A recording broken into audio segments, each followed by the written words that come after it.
The race for Rudiger is heating up. However, is there now some new hopes that Rudiger could still yet stay and commit his future to Chelsea? We'll be discussing Tuchel's surprise attacking solution for next season, and of course there are some more updated news surrounding player exits potentially in January as well too, you guys. We start with the first story and let's discuss the latest news surrounding Antonio Rudiger. Now this report came out from Sport Bild where they're suggesting that Bayern, Paris Saint-Germain, Madrid and Man United are all highly keen on signing Rudiger on a free contract. Now Bayern's interest is new, however they have their own contract situation now currently with Niklas Süle.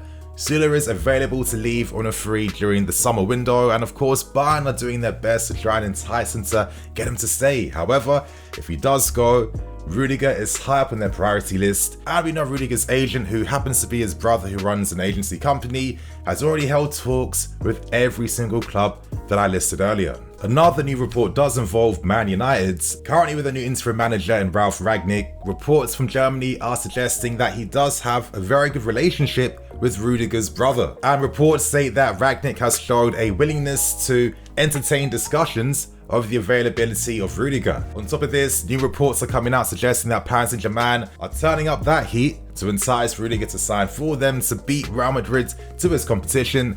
However, it seems like Madrid are currently the favourites out of all of these massive clubs when it comes to leading the race to sign Rudiger. They've confirmed that they are willing to match his contract demands. They need an experienced defender of his profile, and considering that a player of his talents, his world-class talents, is available on a free, he would be another amazing addition to what is looking to be a very exciting project at Real Madrid for next summer. Now, one thing we have to get straight are these inconsistent reports suggesting that Rudiger has asked for a contract demand of up to 400k per week to remain at Chelsea Football Club. This is not correct. Reports have been saying for a while now that he does want 10 mil per season, which comes up to around 200k per week. Currently, our club's latest offer has been at 8.5 million euros, which is around 7.25 million. So technically, we aren't too far away from matching those terms. Now, just to conclude the first story, I'm going to turn my attention to Italian journalist Angelo Mangianti, where he tweeted last night that he did know Rudiger from his time at Roma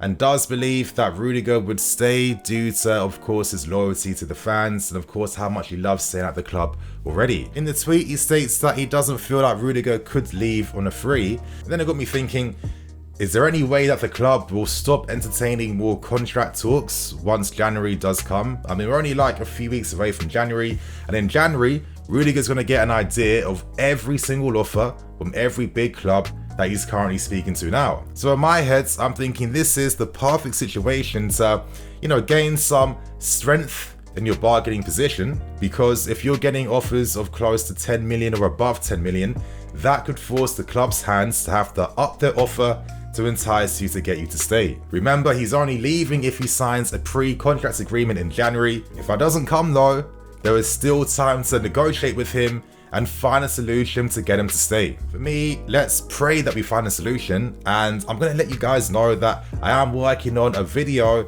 top centre-back replacements for Antonio Rudiger, which I think you guys will definitely love. Before we move on to the next story, let me get one quick plug out of the way first. If you still need to cop some Christmas gifts before Christmas does arrive, literally next Saturday, right now, if you're interested in any of our UCL winning products, you can get 35% off all those products. And if you want to cop any items in general, don't forget to use my discount code NINI10 to get 10% off all final orders. Now I'm here to hook you guys up for this Christmas, so without wasting any more time, let's get back to the next story. We now move on to the second story, and I feel like we all kind of expect to see some attacking changes made in the team for next season. Currently, Tuchel use an abundance of different attacking lineups, and we still haven't seen that main consistent three used by him just yet. Anyway, the latest reports coming out from TUCHE'Ls.net report that Tuchel is looking for interesting solutions to help with the team's attacking issues currently, and they're reporting that another striker could be signed over an attacking winger or an attacking mids. Could this imply that we may even see a 3-5-2 for next season? In their report, Haaland's name did pop up again.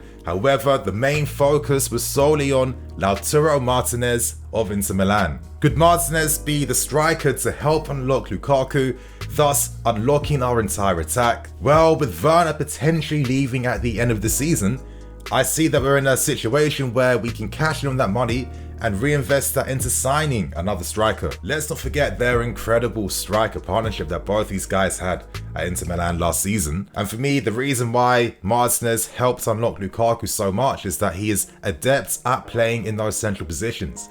He's adept at dropping deeper. He can play with his back to goal, he can play between the lines as well. And the beauty of him playing like this is that it allowed Lukaku to be isolated, it allowed Lukaku to be the last man runner in behind, and of course it allowed Lukaku to attack the spaces in behind in the box. So let's look at how this deal could actually work. Currently, he's valued at 73 million on the transfer market. However, Inter Milan's finances still aren't perfect, and I'd imagine that Inter Milan will take a lot of confidence from the fact that they sold big name players, yet they're still competing in Serie A, and the acquisitions that they signed last summer are still allowing them to compete. With talk suggesting that Inter Milan are looking very strongly at River Plate's Alvarez, who's a sensational Argentinian talent. He could allow Inter Milan to cash in on Martinez and of course bring in an equally good replacement. So you guys, how do you feel about this story? If we were to make attacking changes for next season, do you think that 3-5-2 is the way to go? Or do you think there are other solutions that could be explored first before committing to signing a new striker? At the same time, for me, where would this leave potentially a Kai Havertz? With two strikers taking up the main two positions, competing alongside your Mounts, your Ziyechs, and many other players that we do possess right now, it does feel like that could potentially be a kick in the teeth, because we aren't really seeing Kai Havertz playing up front with Lukaku. Lots of interesting discussions to be had, you guys, in the comments below. Please get involved. And now we move on to player exits, with one of the names coming up being yet again Hakim Ziyech. Now, Sport Builds are reporting that Ziyech is currently frustrated with the lack of consistent game time that he's currently getting this season. He feels that personally he's one of the top players at the club, and he feels like he isn't helped by the system that he's currently playing in.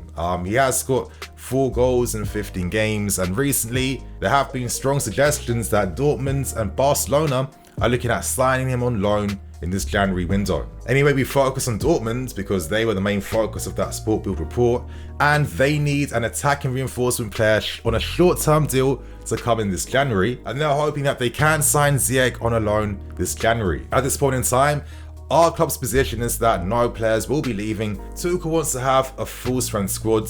One thing we know about us is that we do have a one-in, one-out policy, and if there are some solutions that become available in the January market, could we potentially do some business? You can't really rule that out in my personal opinion. My quick thoughts on this story, you guys. Personally, I would be a little bit upset because I rate Ziyech so much. Like, before we signed him, he was one of my favorite players. And even though he showed some glimpses of what he's about, I feel like he's not able to consistently show his full strengths and qualities because how he's had to adapt to this system doesn't really bring out the best traits in his game. For me this season, he has really impressed more though. I've seen a player that's more willing to adapt, who's really understanding the system, who looks fitter, stronger, pressing more from the front. However, he has been quite unfortunate when it comes to picking up injuries during the wrong times. Still though, I can't help but saying that if this guy was able to cook in his best position, you would see a completely transformed player. However, I just don't see that happening in our current setup. When you have 6 players essentially fighting for 2 attacking mid spots in the team, there's an overabundance of competition, considering that we spent over 300 million since Pulisic signed on a brand new attack. And is that the most efficient way to get the best out of all these investments? I think I'll pose that question to you guys in the comments. And now we end today's reports by focusing on the final player exit, and that could be potentially Malang Sarr this January. Now, he's getting a ton of interest currently from Torino and as well from AC Milan. At AC Milan, their defender Simon Kjær is out for the season after picking up a knee injury, and Milan are kind of lightweight in defence now. They need reinforcements straight away, and is it any surprise that they'll look to use their amazing Chelsea connection, a connection which allowed them to sign Giroud, Bakayoko of course, and Tomori, who's been excellent for them. For me, it's no surprise. Reports say that Malang Sarr wants more game time and more opportunities. I think he knew very well that those minutes would be hard to come by for this season. However, for me, I think it's the right time and opportunity now to get more consistent minutes if you want to improve and go to the next level as a player. Now, we know that his agent is also Lukaku's agent in Pastorello, and is it any surprise that we were able to sign Lukaku last summer after doing his agent a bit of a favour in signing Malang Sarr on a free? Absolutely not. That's how transfer dealings work in football. Anyway, the report concludes by saying that Pastorello will hold talks with Milan over the margins of an agreement, so could we see Malang Sarr potentially leaving? I would not be surprised. For me, after his middling game against Zenit, in which he showed a lot of good effort and did some good things, I think that game really highlighted the golfing class between Malang Sarr and the other defenders that we do possess at the club. You know, some of the mistakes he was making off the ball and in positions are just those types of schoolboy errors that you don't see from any of other defenders. So for me, he could definitely benefit the most from getting consistent minutes, because that is the only way to grow and improve as a player, you guys. So on that note, I'm going to wrap things up, keep things moving, and don't forget, later on tonight I'm going to bring you guys the watch along video for our game against Everton later tonight. But on that note, I'm EFC, this is Blue Lions TV. I'll catch you guys later with some more videos. Cool.